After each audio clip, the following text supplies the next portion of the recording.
As we prepare to celebrate Independence Day, let's review America past and present. July 4th marks the day 13 British colonies along the Atlantic coast declared independence from Britain. It was not yet the giant country we picture today, and independence itself would not be formally recognized until years later. Much of North America was still indigenous homeland, even where European maps showed imperial claims. Native nations held power across the continent, and more than 80 native nations lived east of the Mississippi River during the Revolutionary Era. The Revolution affected roughly 250,000 Native Americans in British North America, and most initially tried to remain neutral because their priority was preserving land and sovereignty. Then there were African-descended people, enslaved and free. Slavery was legal in all 13 colonies. By 1775, enslaved people made up about 20% of the colonial population, with over half living in the South. So July 4th is not just a story about freedom, it's also a story about contradiction. One group declared independence from an empire while expanding onto indigenous land and preserving slavery. That does not mean the Declaration's language about liberty was meaningless. It means the promise of liberty was incomplete. And today, things still feel bleak for many. We are divided, disillusioned, and for many, that American spirit has been broken. Friedrich Nietzsche saw that modern society was losing its old religious foundation.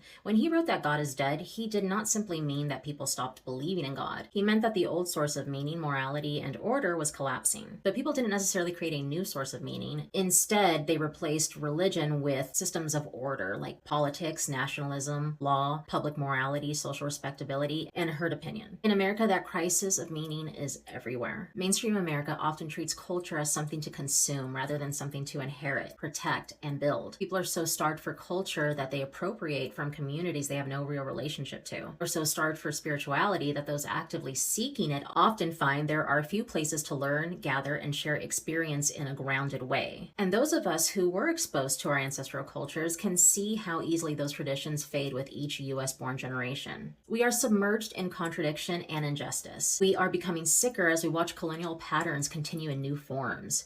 Nearly 250 years ago, this land was shaped by three broad populations: indigenous nations, European settlers and empires, and African-descended people, both enslaved and free. But instead of forming an honest shared civic culture, instead of fusing together, America built a racial order that kept people separate, unequal, and suspicious of one another. And today, these cultures still remain pretty distinct. And we're still asking, 250 years later, freedom for whom? America's experienced revolution. America has experienced emancipation from chains. But we're still waiting for liberation. So what can we do? We can begin by telling the truth without turning away. We can protect the cultures we come from, build real relationships across communities, reject the false comfort of hierarchy, and practice freedom as a responsibility, not just a slogan. Because liberation will not come from pretending the contradiction is gone. It will come from finally becoming honest enough to repair it. Happy Independence Day.